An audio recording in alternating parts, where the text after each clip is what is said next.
మీకు ప్రభు అర్థం కావాలంటే వాక్యం చదవాలి. మీకు మీరెవరో తెలియాలంటే వాక్యం చదవాలి. మీకు వైవాహిక జీవితం ఎలా ఉండాలో తెలియాలంటే వాక్యం చదవాలి. మీరు పిల్లల్ని ఎలా పెంచాలో తెలియాలంటే వాక్యం చదవాలి. మీరు పిల్లల్ని ఏమి చదివించాలి, ఏమి చదివించకూడదు, లోకంలో వాళ్ళు ఎలా బ్రతకాలి మీరు తెలుసుకోవాలంటే వాక్యం చదవాలి. మీరు ఉద్యోగం ఎలా చేయాలో తెలుసుకోవాలంటే వాక్యం చదవాలి. మీరు పక్కింటలతో ఎలా ఉండాలో తెలుసుకోవాలంటే వాక్యం చదవాలి. మీరు ప్రభుత్వానికి ఎలా లోబడాలో తెలుసుకోవాలంటే వాక్యం చదవాలి. మీరు పన్నులు ఎలా కట్టాలో తెలుసుకోవాలంటే వాక్యం చదవాలి. ప్రతి దానికి వాక్యం చదవాలి. Bible addresses every nook and cranny of the life, Christian life.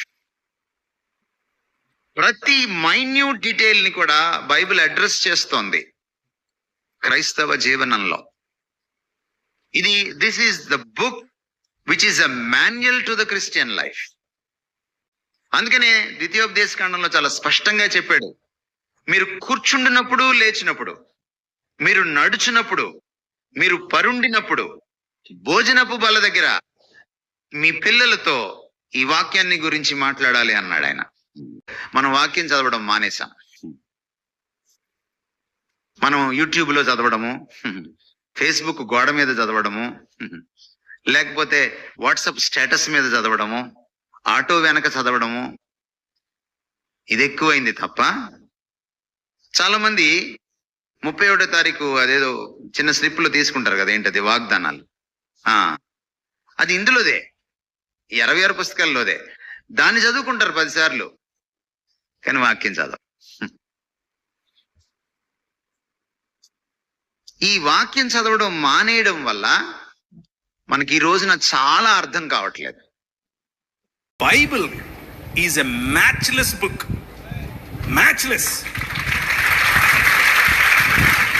No science, no mythology, no Quran, no Gita, no anything can stand in front of Bible.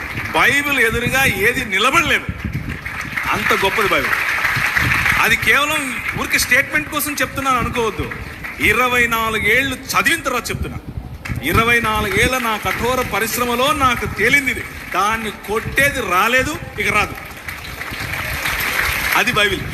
మొత్తానికి బైబిల్ ఏం చెప్తుంది అనంటే, దేవుని రాజ్య వారసులుగా కాకుండా సొంత రాజ్య నిర్మాణాలు, సొంత ఆలోచనల్లో బ్రతికితే మనిషి ప్రతి ఒక్కడు పాపమే చేస్తున్నాడు అన్నది చెబుతుంది బైబిల్.